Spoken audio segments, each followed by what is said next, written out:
tankers, my name is Fen-Harel and welcome to the third issue of the Gen's Handbook.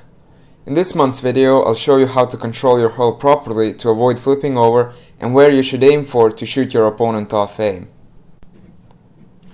First thing you should learn is to jump down from different heights. This is simple with a turret that has recoil, but with others you'll have to be more careful. First, the turrets with recoil.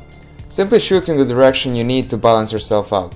If you're rotating too much on the right, shoot there to stabilize. However, try to avoid using recoils with weapons such as railgun. The charge is just too valuable to waste on stabilizing. You want that shot to deal damage to your opponent. If you don't have any recoil, you'll have to be more careful with the way you drop. The safest way to drop down this way is to use the helicopter maneuver. While driving towards the ledge, take a hard turn to the side so you start spinning and rotate your turret in the opposite direction. This will greatly increase your chances of getting on your tracks properly. Also, turret rotation sometimes has a slight adjustment to balance. It's hardly noticeable but worth utilizing. There are cases where you might be pushed off a ledge. Although you should try and face the enemy from the front in order to use the helicopter method, this isn't always possible. One way to counter this is to shoot away from your target to make sure you're stabilized properly. The other, more risky solution is to shoot at the enemy and do a full flip in order to land safely. Next, you'll need to learn how to counter the opponent's impact force. To explain this, I'll provide you with a few examples as to where you need to aim for depending on the side you're being hit from, as well what you shouldn't do.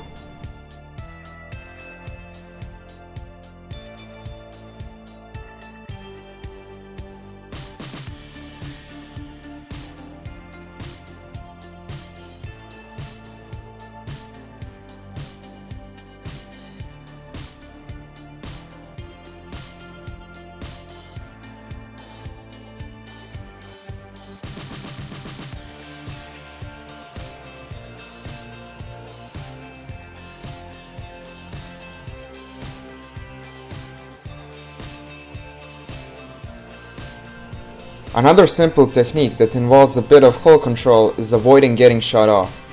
This is primarily done by not facing your opponent sideways. However, you can also run your hull into a wall of a building in order to stabilize it. Thus it will be locked in the same position and you'll be free to aim wherever you want. Not getting shot off aim is important, but while doing so you have to focus on shooting other people off as well. Even though it seems straightforward, there's a little bit of advice to make sure you're executing the move properly. Firstly, know where to shoot. If someone's facing you from the front, aim for the bottom corners of his hull. This will ensure you don't shoot him off towards your own teammate on accident. Another way to get your opponent off target is to push them off aim while they're aiming for one of your teammates. This is really annoying but incredibly effective to keep your comrades alive. You can also shoot at the very top of your opponent's hull, though this is not always effective on heavier tanks. If your opponent shot you first, don't immediately shoot him back. Instead, count his reload. Chances are he's holding down space. Then just before he reloads, fire your shot and shoot him off. This works for your opponent as well, so if you see him employing this move, don't fall for the trap. That's all for this month's issue. Comment and give it a like if you enjoyed it, share your own tips and subscribe to get notified about the next Gen's Handbook video. Also, check out the previous issues of the Gen's Handbook by clicking on the annotations or in the description below.